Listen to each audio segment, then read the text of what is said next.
যে যেটুকু আগাইলেন সে জান্নাতের দিকে আগাইলেন, নেকির দিকে আগাইলেন, এতে লস হয় না।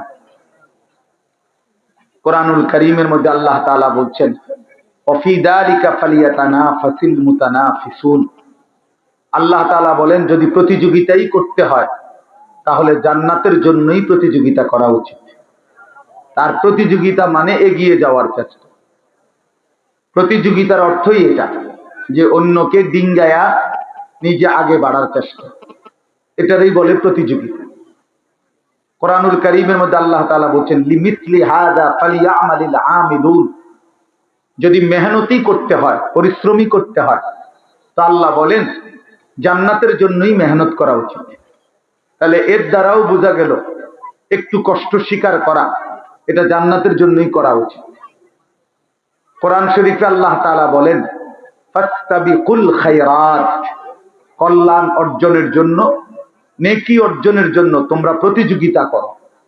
তাহলে এখানেও আল্লাহ তাআলা উৎসাহিত করেছেন নেকির প্রতিযোগিতা করতে।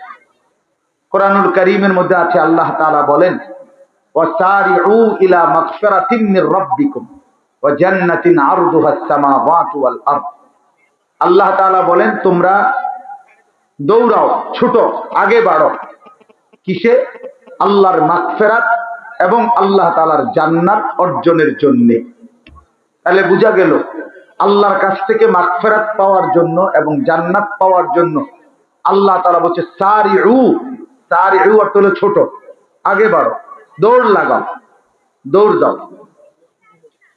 আমরা কিতাবের মধ্যে পড়ছি বদরের যুদ্ধের ঘটনার মধ্যে আছে বদরের যুদ্ধের দিন নবী সাল্লাল্লাহু আলাইহি ওয়াসাল্লাম সাহাবায়ে কেরামকে যখন যুদ্ধের ময়দানে দাঁড় করাইছেন 313 জন সাহাবীকে।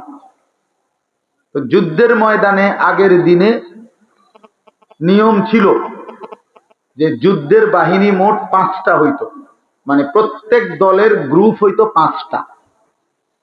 যুদ্ধে এই সম্মুখ যুদ্ধ, যে মুখোমুখি তীর তলোয়ার তরবারি ঘোড়ার যে যুদ্ধ ছিল, সেই যুদ্ধে 5টা ভাগে ভাগ করতে হইতো যুদ্ধের সেনাবাহিনীকে।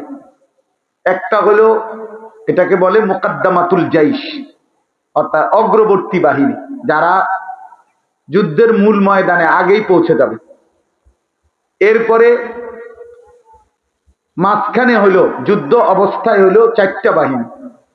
একটা হলো ডান পাশের বাহিনী মাইমানাতুল জাইশ, আরেকটা হলো মাইসারাতুল জাইশ বাম পার্শ্ব বাহিনী, আরেকটা হলো কালবুল জাইশ মধ্যবর্তী বাহিনী, এখানে সেনাপতি থাকতো।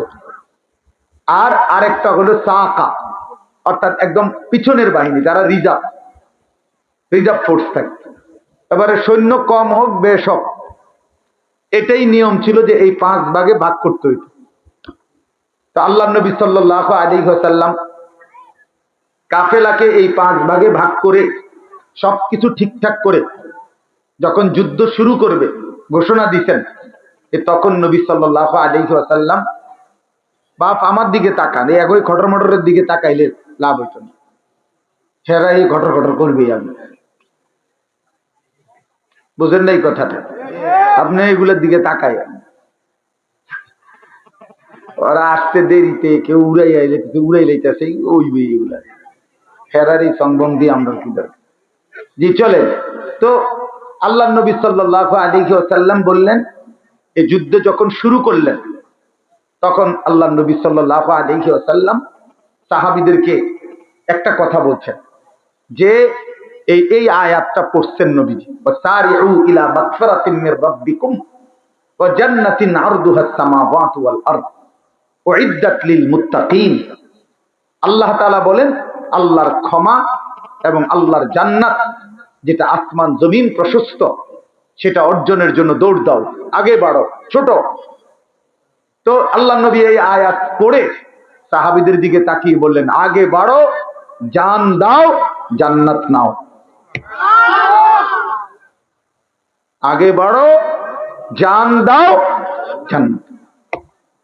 এইটা বলতেই এক সাহাবী, উনি ক্ষুধার্ত ছিলেন প্রচন্ড, তো উনি ঠিক ওই সময় 4টা খেজুর হাতে নিতেন, খেজুরটা খাবে আর কি, ক্ষুধার্ত মানুষ। তো এই ঘোষণাটা শুই না, ওই হাতের মোবাইল এগুলো নামান, হাতে যাদের নামান ভাই, এমনি শোনে, এই লাইটওয়ালা ভাই নামান, এটা হাইশো না মিয়া, যেটা বলি এটা তো শুনো মিয়া, এমনি শুনেন এমনি। আমার তাকাইয়া শুনলে বড় কথা। মোবাইল হাতে ধরে রেখে রেকর্ড করলে মনোযোগ হয় না, দিল জমে না, আপনি নিজের জন্য কিছু হয় না, নিজের কলবে কিছু বসে না। এটা পরীক্ষিত বিষয়। মোবাইল যখন হাতে থাকে তখন এটার প্রতি বারবার নজর পড়ে, কোনোভাবেই দিল বসবে না, আমি চ্যালেঞ্জ করি, হয় না। এই সারাক্ষণ নজর এটার দিকে যে উঠতেছে কিনা, একবার বড় করে, একবার ছোট করে, এবার একটু কাজ করে, সিট করে, এই সদর বদর করতে করতে শেষ। হ্যাঁ ভাইয়া, জিন্দেগি বদলায় না। প্রতিটি মাহফিলের মাকসাদ নিজের পরিবর্তন। আলহামদুলিল্লাহ, এই বুধুর এই মাহফিল আমাদের মারকাজুত তাকওয়া মাহফিল, ছোট্ট পরিসর থেকে আজকের এই বর্ণাঢ্য আয়োজন দেখা আমার মন চাইতেছে, একারের বৈশাই আমার মন হয়েছিল দেখা যে মাহফিল হওয়া উচিত ছিল 3 দিন ব্যাপী। কি বলেন? বাস এত সুন্দর আয়োজন, এত বড় আয়োজন, ওই গেট 3টা, মানে ঢুকার জায়গা 3টা, 3 দিনে 3খান দিয়ে ঢুকা দরকার। আল্লাহ তাআলা কবুল করে না। আল্লাহ চাইলে হইতে পারে না? কি বলেন, হইতে পারে কিনা বলেন? ওমা যালিকা আলাল্লাহি বিআজিজ, আল্লাহর জন্য এটা কঠিন না। ডাক্তার মিজান ভাই যখন প্রথম আমগরে দেখাইছে তখন কিচ্ছুই ছিল না, কেন কিসের মাদ্রাসার কি ছিল, শুধু খেত আছিল। তো আমরা ওই সময় আইসা দেখে মিজান ভাই বলছে যে এমনি এমনি এটা আমাগো জায়গা, এদিক দিয়ে এটা সব বলছে। তো আমরা বলছি ইনশাআল্লাহ এখানে হইতে পারে, মাদ্রাসা শুরু হয়ে যায়। আলহামদুলিল্লাহ, এখন ভবনও হয়েছে, এত বড় মাহফিলের ইন্তজামও হয়েছে। ইনশাআল্লাহ আগামী দিনে একদিন দেখবেন ইনশাআল্লাহ এখানে একটা বড় সড়ো জামিয়া হয়েছে ইনশাআল্লাহ। আল্লাহ কবুল করে নেন, আল্লাহ কবুল করে নেন। তো বলতেছিলাম, ওই সাহাবী তখন এই 4টা খেজুর মাত্র ক্ষুধার্তর কারণে খাইতে নিছিলেন। আর এই সময় নবীজি এই ঘোষণাটা দিয়েছেন। সাথে সাথে উনি আল্লাহর নবী সাল্লাল্লাহু আলাইহি সাল্লামকে জিজ্ঞেস করতে, ইয়া রাসূলুল্লাহ, কি বললেন, এখন জান দিলে জান্নাতে যাব? আল্লাহর নবী বলেন, আল্লাহর কসম জান্নাতে যাইব। আমি ওয়াদা দিলাম, কসম করলাম, এখন জান দিলে এখনই জান্নাত। তখন উনি এই সাহাবী তখন বললেন, ইয়া রাসূলুল্লাহ, তাহলে 4টা খেজুর খাইতে যেটুকু সময় দেরি হবে জান্নাতে যাইতে, এটুকু দেরি কেন করব? এখন জান দেব, এখন জান্নাতে যাব। এই জন্য 4টা খেজুর আরেকজনের হাতে দিয়ে যুদ্ধের ময়দানে ঝাঁপাইয়া পড়ছেন, শহীদ হয়ে জান্নাতি হয়ে। এই ছিল সাহাবায়ে কেরাম। সাহাবায়ে কেরামের কলিজার মধ্যে ফিকির ছিল এটা, জান্নাতে যাওয়ার জন্য 4টা খেজুর খাওয়ার সময় দেরি করব কেন, দেরি করব কেন? এই জন্য বাপ, মুমিনের জিন্দেগি আল্লাহর জন্য বলছেন, অফি যালিকা ফালিয়াতানাফাসিল মুতানাফিসুন। আল্লাহ বলছে, আমার বান্দা যদি প্রতিযোগিতাই করতে হয়, জান্নাতের প্রতিযোগিতা করো, আখিরাতের প্রতিযোগিতা করো। তাফসীরে মাআরিফুল কোরআনে মুফতি শফি রাহমাতুল্লাহি আলাইহি লিখছেন এই আয়াতের ব্যাখ্যায় যে দুনিয়ার প্রতিযোগিতা করো না কেন। তিনি বড় সুন্দর কথা লিখছেন যে, হে আল্লাহর বান্দা, দুনিয়ার প্রতিযোগিতা করো না, মানে দুনিয়া বাড়ানোর। কেন? যে কারণ দুনিয়ার প্রতিযোগিতায় যদি তুমি জিতেও যাও তাইলেও মরে যাবা, যদি হাইরাও যাও তাইলেও মরে যাবে। লাভ হইল কি? লাভ হইল কি? বোঝেন নাই কথা? 60 বছর লাগাইয়া আমি একেবারে সারা পৃথিবীর শ্রেষ্ঠ ধনী হইলাম, তো আমার তো মরার কথা না, কারণ আমি তো শ্রেষ্ঠ ধনী। কিন্তু সে মরবে কিনা বলেন না, মরবে কিনা? এইটাই বলছেন আর কি, যে দুনিয়া যদি জিতেও যাও তাইলেও মরে যাবা, যদি হেরেও যাও তাইলেও মরে যাবে, তাইলেও মরে যাইবা। ওই ছেলে, এই বাংলা কথা কি বোঝেন নাই? আপনাকে বলছি, মিয়া মোবাইল আলগি দিলেন কেন? নামান, এটা পছন্দ না হলে চলে যান আপনি। যার কথাটা পছন্দ হয় নাই, আমি বলছি হাতে ধরে মোবাইলটা নামান, বলছি কি না বলেন? যার ভাল লাগছে না আমার এই কথা, আপনি চলে যান, অসুবিধা কি? দুই চারজন শ্রোতা না হলে কি সমস্যা, কিন্তু গাফলত ক্ষতিকর। তো আপনি শুনেন মনোযোগ দিয়ে। মোবাইলটার মধ্যে যদি 10,000 ওয়াজও থাকে, যে সব সুন্দর আলোচনা, ছবি পরিষ্কার, আওয়াজ ক্লিয়ার, তো কবরে এটা জমা দিলেই তো যথেষ্ট। হাসরের ময়দানে এটা জমা দিলেই যথেষ্ট। তো বাংলাদেশের 100 বক্তার সাথে আমার একটা ছবি আছে মোবাইলে, তো এটা হাসরের ময়দানে জমা দিলেই চলবে তো? তাইলে মনোযোগ দিয়ে শোনেন, এমনি ভালো হবে। জিন্দেগি দরকার বাপ, খামখেয়ালি জীবন অনেক দূর চলে গেছে। রাগ হইয়েন না, আমি রাগ করার জন্য, আমি শক্ত কথার জন্য বললাম। কোরআনুল কারীমের মধ্যে আছে মানুষ জাহান্নামী হওয়ার 1 নাম্বার কারণ কি? গাফলত। কি বলেন? 1 নাম্বার খামখেয়ালি, অবহেলা। কোরআন শরীফে আছে, আল্লাহ তাআলা বলছে যত লোককে আমি আল্লাহ জাহান্নামে ফেলবো, মানে যত লোক জাহান্নামী হবে, সমস্ত লোকের পরিচয় একত্রে, উলাইকা হুমুল গাফিলুন। সরাসরি কোরআন শরীফ আল্লাহ বলেন এরা কেন জাহান্নামী হলো? কারণ এরা সকলেই ছিল গাফেল। কি ছিল বাপ? গাফেল। কোরআন শরীফে আছে, আল্লাহ তাআলা আমাদের নবী সাল্লাল্লাহু আলাইহি সাল্লামকে বলছেন, নবীজিকে বলছেন, আচ্ছা নবীজি আল্লাহ তাআলার স্মরণ থেকে গাফেল ছিলেন কতক্ষণ? সপ্তাহে কোন দিন? 24 ঘন্টার মধ্যে কখন? কখনোই না। আম্মা জান আয়েশা রাদিয়াল্লাহু তাআলা আনহা বলেন, নবীজির স্ত্রী, কানা রাসূলুল্লাহ সাল্লাল্লাহু আলাইহি ওয়াসাল্লাম ইয়াযকুরুল্লাহ ফি কুল্লি আহইয়ানিহি। তিনি বলেন আল্লাহর নবী সাল্লাল্লাহু আলাইহি সাল্লাম সর্বদাই আল্লাহ তাআলার স্মরণ করতেন। ফি কুল্লি আহইয়ান, সর্বদাই আল্লাহ তাআলার জিকির করতেন, স্মরণ করতেন। তাহলে যিনি সারাক্ষণ আল্লাহকে স্মরণ করতেন, সেই তাকে, নবীকে আল্লাহ কোরআনে বলছেন ওয়ালা তাকুম মিনাল গাফিলিন। নবীজিকে বল, বন্ধু আপনাকে বলছি গাফেলদের অন্তর্ভুক্ত হয়েন না। আপনি কে, আমি কে বলেন? নবীজিকে যদি আল্লাহ কথা বলে যে বন্ধু আপনি গাফেলদের অন্তর্ভুক্ত হয়েন না, আমাদের জন্য কি পরিমাণ তাকিদ, আমাদের জন্য কি পরিমাণ গুরুত্ব দেওয়া উচিত, গুরুত্ব দেওয়া উচিত। আমাদের একজন বড় বুজুর্গ ছিলেন, বাংলাদেশে একসময় আসতেন পাকিস্তান থেকে, অনেক বড় এক বুজুর্গ আলেম, ওয়াইজ আওলাদে রসুল সৈয়দ আব্দুল মজিদ নদীম সাহেব রাহমাতুল্লাহি আলাইহি। ছোটবেলায় আমরা কুমিল্লা কান্দিরপাড় টাউন হল মাঠে অথবা ঈদগাহ মাঠে উনি বয়ান করতেন। আন্তর্জাতিক ইসলামী মহাসম্মেলন হইতো আগে সারা বাংলাদেশে, বিভিন্ন জেলায়। উনি 1 মাস 1.5 মাস সফর করতেন বাংলাদেশে। আমরা যখন ছাত্র ছিলাম তখন ওনার বয়ান শুনতাম, এত সুন্দর বয়ান করতেন। আল্লাহর কোরআন যখন পড়তেন মনে হইতো যেন আসমান থেকে নাজিল হইতেছে। আমার প্রিয় ভাই, আমাদের স্নেহের হাফেজ তানভীর তেলাওয়াত করলেন, আপনাদের কাছে ভালো লাগছে না? আমি নিজেও তার তেলাওয়াতের ভক্ত। আমার মাদ্রাসায় সে অনেকবার গেছে, অনেকবার। চোখে দেখে না যে পৃথিবীর আলো, সে তার মালিকের আলো কি পরিমাণ দেখলো।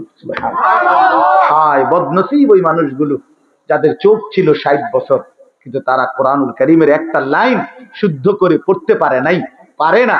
তার চাইতে বড় বদনসিব, মন্দ কপাল, দুর্ভাগা আর কেউ হইতে। আফসোস ওদের জন্য।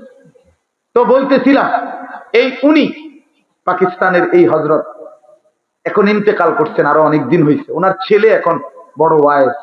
এই কিছুদিন আগেও বাংলাদেশে উনি হযরত মাওলানা ফয়সাল নদীম উনি বয়ান করে গেছেন বাংলাদেশের, প্রায় 15-20 দিন ছিলেন, এই কয়েকদিন আগে গেল। তো উনি সবসময় তাসবিহ পড়তেন, হাতে তাসবিহ রাখে পড়তেন। তো উনি একদিন বয়ানের মধ্যে বলছেন, ইউরোপে কোন এক দেশে উনি বয়ানে গেছেন। তো ওইখানকার এক মুসলিম যুবক ওনাকে জিজ্ঞাসা করছে যে হযরত আপনি যে হাতে তাসবিহ ব্যবহার করেন এটা কি? তখন উনি বলছেন যে এটা মুযাক্কিরা, এটা আমাকে স্মরণ করিয়ে দেয়। তো কি স্মরণ করিয়ে দেয়? আমাকে একটু পর পর এটা হাতে থাকলে আমার আল্লাহর জিকিরের কথা স্মরণ করায়, হাতে লাগলে আমার এটা তখন মনে পড়ে, তো আমি কিছুক্ষণ আবার আল্লাহকে ডাকি, জিকির করি, এই জন্য এটা আমার স্মরণ করায় দেয়। তখন ওই যুবক কথাটা খেয়াল করেন।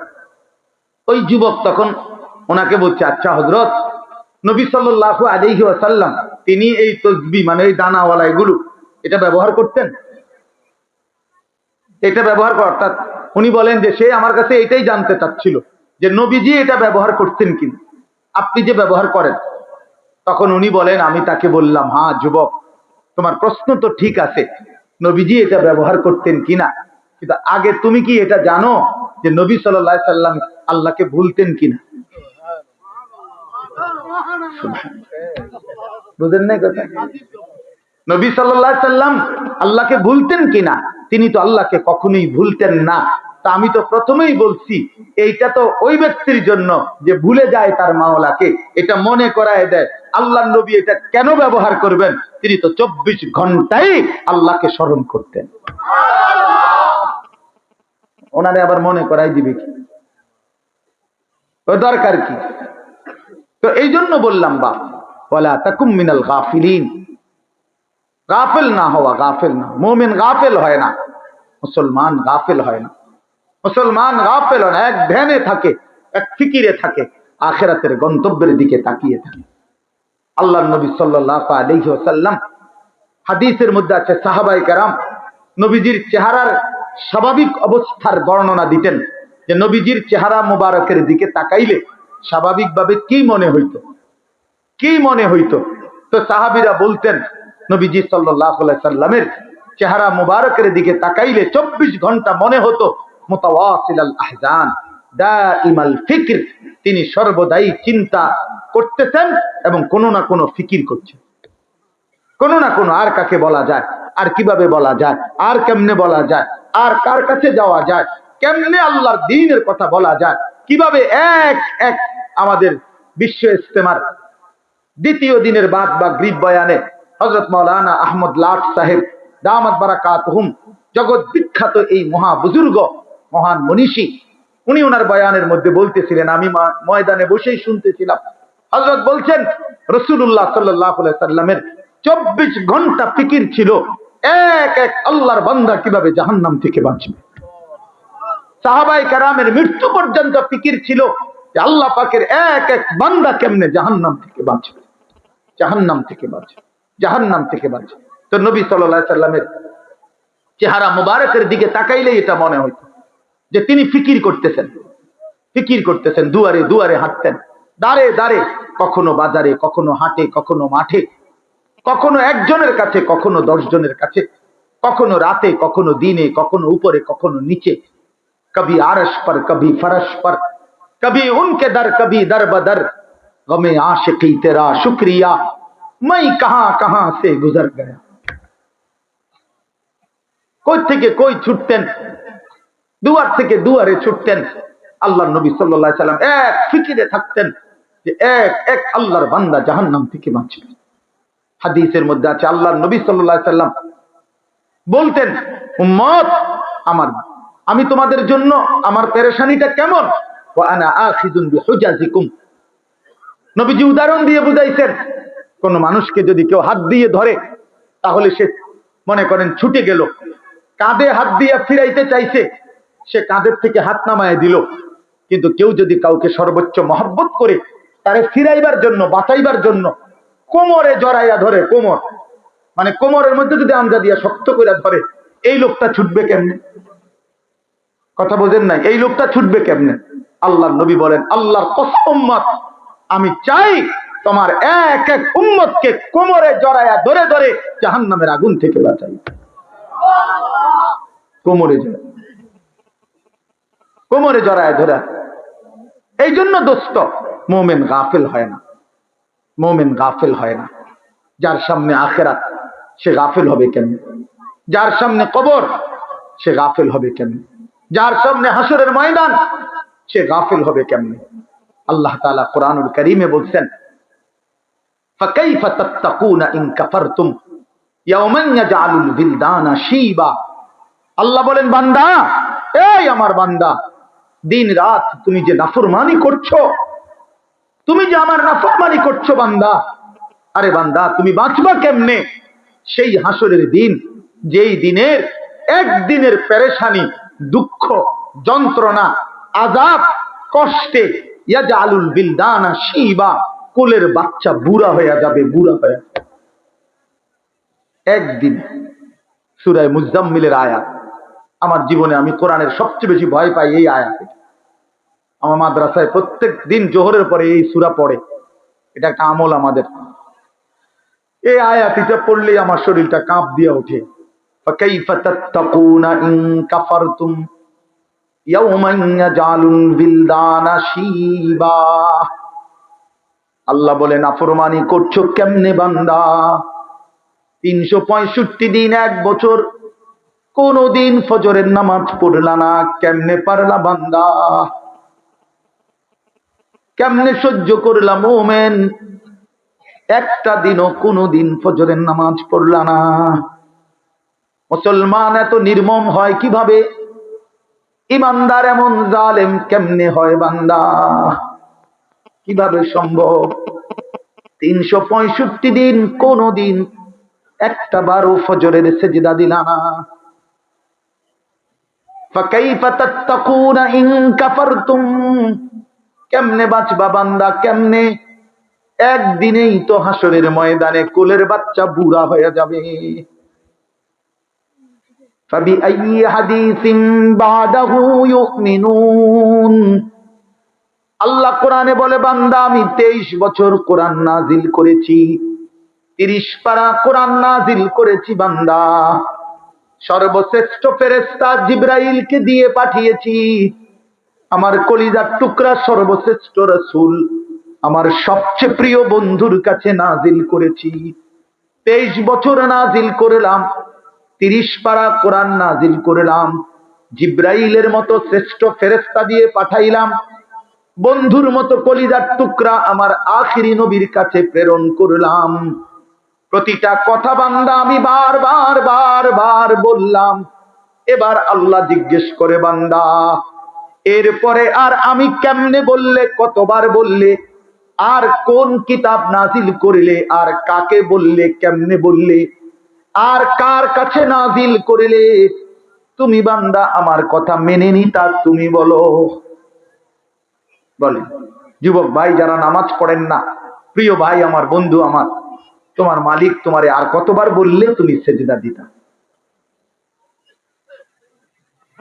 23 বছর বলেও মনটা গলাইতে পারলো না। 30 পারা কোরআন নাজিল করলেও দিল গলাইতে পারলো না। আর কতবার বললে ইয়া আইয়ুহাল্লাযীনা আমানু, হে ঈমানদারগণ। এই শব্দটি কোরআনুল কারীমে 89 বার আছে। কতবার? আর কতবার বললে আপনি শুনতেন? 80 বারের চাইতে বেশি কোরআনুল কারীমে নামাজের কথা আছে। আকিমুস সালাহ, আকিমুস সালাহ, আকিমুস সালাহ বারবার বলছেন আল্লাহ। আর কতবার বললে নামাজ পড়তেন? ইত্তাকুল্লাহ, ইত্তাকুল্লাহ, ইত্তাকুল্লাহ বারবার বলছেন। আল্লাহ জানতে চায় বান্দা আর কতবার বললে তুমি গুনাহ ছেড়ে দিতা? বলেন। এই জন্য দোস্ত ইনসাফ করেন, ইনসাফ করেন। নিয়ম সর্বস্ব একটা ওয়াজ যেন না হয়, একটা ফিকির যেন হয়, দিলের মধ্যে যেন একটা অনুভূতি জাগে। আবারও বলছি, মুসলমান গাফেল হয় না, মুমিন কি হয় না? গাফেল হয়। মুমিন গাফেল হয় না, মুমিন গাফেল হয় না। গাফলত জাহান্নামীদের পরিচয়, গাফেল জাহান্নামীদের পরিচয়। আমার কিশোর নওজোয়ান ভাই সবার কাছে অনুরোধ করলাম, নওজোয়ান নিজের উপরে দয়া করেন। বয়স্ক বাবা যারা আছেন নিজের উপরে রহম করেন, ফিকির করেন, ফিকির করেন। ওয়াল তানজুর নাফসুম মা কদ্দামাত লিগাদ। আমরা প্রত্যেকে, আল্লাহ বলছে, প্রতিটি প্রাণ, প্রতিটি আত্মা, প্রতিটা জীবন আলাদা আলাদা রক্ষ করো, হিসাব করো। আজকের দুনিয়া থেকে আগামীকালকের আখিরাত পর্যন্ত, আগামীকালকের আখিরাতের জন্য আজ দুনিয়া থেকে কি পাঠিয়েছে। আজকের সারা দিনে 3 বেলা নাস্তা, দুপুরের খাবার, রাতের খাবার, তো আজকের সারা দিনে খাবার নাস্তা মিস হয়েছে কয়জনের? আর 5 ওয়াক্ত নামাজ মিস হয়েছে কয়জন? ইনসাফের সাথে বলে, কেন নামাজ পড়তে পারলেন না? কেন নাস্তা খানা ছাড়তে পারলেন না? নাস্তা তো ছুটলো না, নামাজ কেন ছুটল? দুপুরের খাবার তো ছুটলো না, জোহরের নামাজ কেন ছুটে গেল? কার সাথে নারাজ হইলেন? কারে বুড়া আঙ্গুল দেখাইলেন? কারে বৃদ্ধাঙ্গুলি দেখাইলেন?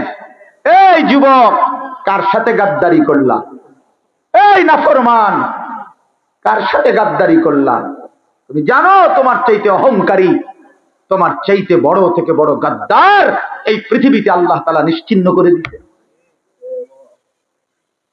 আওয়ালাম ইয়ালাম আন্নাল্লাহা قد أهلك من قبله من القرون من هو أشد منه قوة وأكثر جمعا। এটা কোরআন শরীফের আয়াত, সূরা কাসাস, এই সূরার মধ্যে আয়াত আছে। আল্লাহ বলছে কারুনকে, মুসা নবীর জামানার সেই কারুন, ওই অহংকারী জালেম সম্পদশালী ছিল। আল্লাহ তাকে বলছেন আমি অজস্র অগণিত সম্পদ, রাশি রাশি স্বর্ণ দিছি তারে, আমি স্বর্ণের স্তূপ দিছি তারে আমি। আল্লাহ বলেন আমি তারে বলছিলাম আমার হক আদায় করো, সম্পদের যাকাত, সম্পদের দান সাদাকা করো, আমি দিছি। কোরআন শরীফে আছে কারুন বলছে ইন্নামা উতীতুহু আলা ইলমিন ইনদি। মুসা আল্লাহরে বলল এই একটা সম্পত্তি আল্লাহ দেয় নাই, আমার জ্ঞান, আমার ইলম, আমার বুদ্ধি, আমার বিবেক, আমার বুদ্ধিমত্তা, এটা দিয়ে আমি কামাই করেছি। আল্লাহর কসম, এটা কোরআন শরীফের। কারুন এ কথা বলছে এটা আমার শক্তি, আমার বুদ্ধি, আমার মেধা, আমার যোগ্যতায় আমি এই রোজগার করি। সার্টিফিকেটের বড়াই দেখান, সম্পদ আমি কামাই করি। আল্লাহ তখন আল্লাহ বলছে আচ্ছা বেঈমান, তুই জানো না আমি আল্লাহ তোমার চাইতে শক্তিতে সম্পদে বেশি এমন অগণিত জাতি গোষ্ঠী ব্যক্তিকে ইতিপূর্বে ধ্বংস করে দিয়েছি, ধ্বংস করে দিয়েছি। হ্যাঁ হ্যাঁ, 16 বছরের জালেম জানতো না এর আগেও এমন জালেম পৃথিবী থেকে ধ্বংস হয়েছে। 54 বছরের সিরিয়ার বাশার আল আসাদ নামের ওই জালেম জানতো না যে এর আগেও বহু জালেম পৃথিবী থেকে নিশ্চিহ্ন হয়ে গেছে। ইসরায়েলের ওই ইহুদি কুত্তারাও জানে না যে এর আগেও তাদের আরো বড় বড় ক্ষমতাধর ইহুদি বেঈমান পৃথিবী থেকে নিশ্চিহ্ন হয়ে গেছে। জানে না, মনে নাই, ভুলে গেছে, ভুলে গেছে, ভুলে গেছে। যেদিন 45 মিনিটের সময়ের ব্যবধানে পলাইবে সেদিন মনে পড়বে পলার লাগে তো, সেদিনই মনে পড়বে, সেদিনই মনে পড়বে। এজন্য এই পৃথিবীতে আল্লাহ বলছেন বান্দা তুমি জানো না